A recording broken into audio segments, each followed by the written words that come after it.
छत्तीसगढ़ की सबसे बड़ी खबर आज आ रही है दिल्ली से। डिप्टी सीएम बनाए गए हैं टीएस सिंहदेव। तो आज दिल्ली की जो बैठक हुई उसमें सबसे पहले ये विचार किया गया कि इस नाराजगी को दूर कैसे किया जाए। कितना इम्पैक्ट होगा, सबसे बड़ा सवाल ये है कि बाबा के डिप्टी सीएम बनने के बाद कितना इम्पैक्ट होगा और भूपेश बघेल का वर्चस्व अभी भी कायम रहेगा कि थोड़ा सा कम हो जाएगा। बड़ा होने वाला है, मतलब यहाँ तक कि सीएम भी चेंज हो सकते बदलने को लेकर हैं, बातें करने यहाँ लगे तक की बात होने लगी थी। कांग्रेस की जो तैयारियां हैं अभी तक केवल कागजों में है, बूथ पे नजर सम्मेलन में उनको ये नहीं मालूम कि सम्मेलन क्यों आए हैं ये नहीं मालूम है। पाटन विधानसभा में 2 दिन पहले प्रभारी की एक लिस्ट जारी हुई बूथ के प्रभारी की, उसमें पाटन विधानसभा का इंचार्ज भी टीएस बाबा को बनाया गया है। छत्तीसगढ़ की सबसे बड़ी खबर आज आ रही है दिल्ली से। डिप्टी सीएम बनाए गए हैं टीएस सिंहदेव, यानी कि राजा साहब मान गए हैं। राजा साहब दिल्ली में माने हैं। लगातार कयास लगाए जा रहे थे कि 2.5 साल का फार्मूला अगर नहीं हो पाया तो बाबा साहब क्या करेंगे। पूरा हो गया है। हमारे साथ आलोक तिवारी जी वरिष्ठ पत्रकार है जो आपके पैनलिस्ट है और आप लगातार उन्हें सुनते हैं। भैया से बात करेंगे कि इसके मायने क्या है, इसका असर क्या है, आखिर बाबा साहब इतना लेट क्यों माने। भैया, छत्तीसगढ़ की राजनीति में आज बड़ा ही महत्वपूर्ण दिन रहा। दिल्ली में मुख्यमंत्री भूपेश बघेल, कांग्रेस के राष्ट्रीय अध्यक्ष मल्लिकार्जुन खड़गे, शैलजा जी और केसी वेणुगोपाल सहित कांग्रेस के अन्य दिग्गज नेताओं की उपस्थिति में 2003 के चुनावी रणनीति को लेकर के बैठक हुई। 23 को लेकर के बात हुई।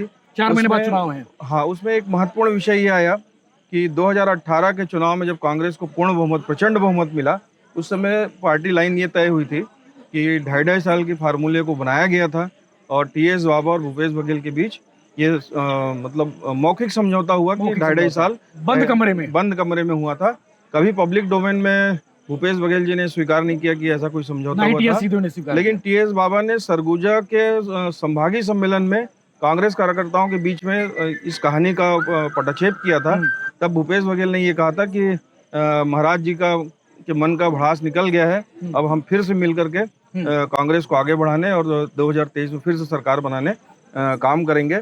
तो आज दिल्ली की जो बैठक हुई उसमें सबसे पहले ये विचार किया गया कि इस नाराजगी को दूर कैसे किया जाए। तो जो 4.5 साल से जो नाराजगी टीएस बाबा और भूपेश, 2.5 साल के बाद नाराजगी का लेवल हाई हो जाता है। हाई था ही। बाबा खुले तौर पे अपनी नाराजगी जाहिर भी कर रहे थे।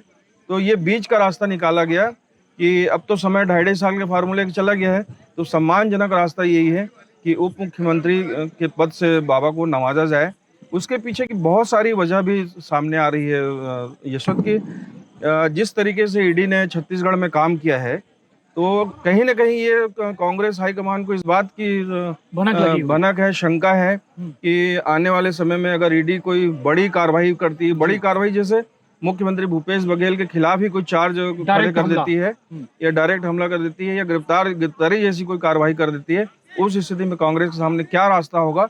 तो टीएस बाबा को उप मुख्यमंत्री बनाने के पीछे की वजह है कि वर्किंग सीएम के तौर पे कांग्रेस टीएस बाबा को सामने रख करके आगे का लड़ाई जो है भारतीय जनता पार्टी से लड़ेगी।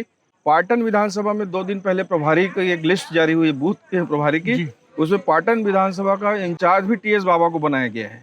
अच्छा, आपने गौर किया होगा, मैंने बड़े गौर से देखा। तो सुबह से ही मैं विचार कर रहा था कि टीएस बाबा और पाटन के प्रभारी भूपेश बघेल की, तो अब ये रात को इसका खुलासा हुआ कि पाटन ये मैनेज कहाँ से चीजें हो रही हैं। तो टीएस बाबा की नियुक्ति कई मायनों में महत्वपूर्ण है। इससे कांग्रेस का झगड़ा थोड़ा सा शांत होगा और कार्यकर्ताओं में थोड़ा जोश आ जाएगा। कांग्रेस जोश आएगा क्योंकि एक बहुत बड़ा वर्ग है, क्योंकि 2018 के चुनाव में जन घोषणा पत्र के निर्माण में टीएस बाबा का बड़ा योगदान था और भूपेश बघेल पीसीसी चेयरमैन थे। जय वीरू की जोड़ी पूरे राज्य में फेमस थी और टीएस बाबा, भूपेश बघेल, ताम्रध्वज, सीडी महन, ये सारे लोगों ने मिलकर मेहनत की। तब 68 का आंकड़ा उस समय छुए थे, आज तो 72 सीटें हैं। तो 72 के प्रदर्शन को कायम रखते हुए फिर से 2023 में सरकार बनाना कांग्रेस के लिए बड़ी चुनौती थी और इस झगड़े का जब तक कोई निराकरण नहीं होता कांग्रेस की वापसी, कांग्रेस की ये प्रदर्शन संभव नहीं था। दूसरी चीज, टीएस बाबा काफी दिनों से भारतीय जनता पार्टी के संपर्क में भी थे, ऐसी चर्चा थी। आम आदमी पार्टी की भी बात हुई, तो कहीं ना कहीं ये सब चीजें थी। कांग्रेस बहुत ही प्रेशर में थी, हाईकमान प्रेशर में था और अब जाके उसका निराकरण हुआ है। अब आगे कांग्रेस क्या स्टेप लेती है, किस तरीके से आगे सरप्राइज करती है। अभी तो शपथ ग्रहण होगा जी, अगर टीएस बाबा को डिप्टी सीएम बनाया गया तो ये मान लीजिए कि आने वाले मतलब जो मंत्रिमंडल का फिर से कोई क्योंकि इम्पोर्टेंट ये होगा कि डिपार्टमेंट कौन कौन से दिए जाएंगे। हाँ, इनके पास पहले से नहीं पहले से स्वास्थ्य है, पंचायत बाबा ने खुद ही छोड़ा था, रविंद्र जी चौबे जी उसको ले लिए थे। तो मंत्रिमंडल में भी जाते जाते विभाग बदले जाएंगे, छोटा सा फेरबदल होगा ऐसा मुझे प्रतीत होता है। एक बड़ा सवाल है ऑडियंस की ओर से आ रहा है, लोग बातें कर रहे हैं, राजनीतिक गलियारे से लेकर ब्यूरोक्रेसी में इस बात की चर्चा अभी से होने लगी है कि मुख्यमंत्री भूपेश बघेल की सहमति होगी डिप्टी सीएम के लेकर कि बाबा जी को हम बना रहे हैं, तो ओके उन्होंने कहा होगा। आपने ध्यान दिया होगा यशवंत की कुछ दिन पहले शैलजा जी अचानक दिल्ली से आई, हाउस में मैराथन दिन भर बैठक चली, पूरे प्रदेश में इस बात का शोर मचा कि कुछ बड़ा होने वाला है। बड़ा होने वाला है मतलब यहाँ तक कि सीएम भी चेंज हो सकते हैं, यहाँ तक की बात होने लगी थी। लेकिन ऐसा कुछ नहीं था। दिल्ली को एक इनपुट था कि ईडी की कार्रवाई और आगे रणनीति बनाना है, बाबा की नाराजगी, इसको लेकर के बहुत मतलब प्रेशर में थी कांग्रेस और उसकी चर्चा हुई। बाबा की सहमति या असहमति मुख्यमंत्री उप मुख्यमंत्री में है ये तो नहीं, लेकिन भूपेश बघेल की सहमति हुई तभी बाबा बने हैं, ये तय है। क्योंकि सरगुजा एक बड़ा पार्ट है, 14 की 14 सीट बिलासपुर जो संभाग है, 14 की 14 सीट कांग्रेस के पास है। बाबा की थोड़ी सी नाराजगी कांग्रेस के लिए बहुत नुकसानदायक हो जाती है। बिलासपुर भी थोड़ा शामिल था, बिलासपुर भी शामिल था, बस्तर में भी बाबा का इम्पैक्ट है जी। पिछले चुनाव में बस्तर में बाबा ने ज्यादा टाइम दिया था और बस्तर की में भी कांग्रेस पूरी सीटें कांग्रेस के पास है जी। तो बाबा को प्रसन्न करना बेहद जरूरी कांग्रेस के लिए था। एक आखिरी सवाल आपसे लूंगा क्योंकि हम ज्यादा इस पर गहराई में कल बात करेंगे, आज हम शॉर्ट में चीजों को बता रहे हैं। कितना इम्पैक्ट होगा, सबसे बड़ा सवाल ये है कि बाबा के डिप्टी सीएम बनने के बाद कितना इम्पैक्ट होगा और भूपेश बघेल का वर्चस्व अभी भी कायम रहेगा कि थोड़ा सा कम हो जाएगा कि कंटिन्यू रहेगा? यशवंत, भूपेश बघेल तो कांग्रेस के चेहरा बन चुके हैं जी। भूपेश बघेल को न डोमिनेट कांग्रेस कर सकती और कांग्रेस उनको अब छोड़ भी नहीं सकती जी। मतलब किसानों के बीच में भूपेश बघेल जी का आज भी कोई मुकाबला नहीं है, चाहे वो कर्ज माफी हो, किसानों को समर्थन मूल्य देना हो, तो भूपेश बघेल पार्टी के एक चेहरा बन चुके हैं।